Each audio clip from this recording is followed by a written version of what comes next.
5 plus 65 divided by 5 in bracket 7 plus 8 bracket complete.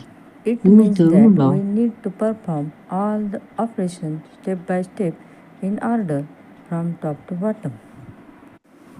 We should start with the parenthesis. We do addition between is 7 and equal 8. to 5 plus 65 divided by 5 times addition.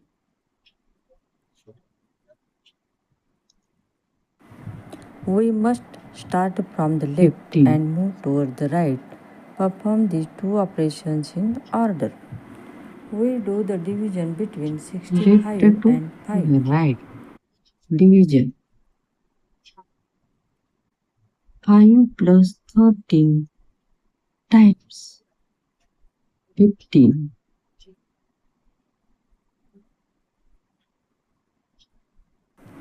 We handle the Multiplication multiplication between 13 and 15.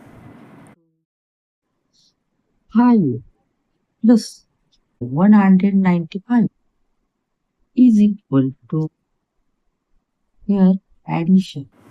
We do the addition between 5 and 195. 200 is the correct answer. Write your correct answer in comment. Channel को subscribe कीजिए, video को like share और comment कीजिए, subscribe कीजिए।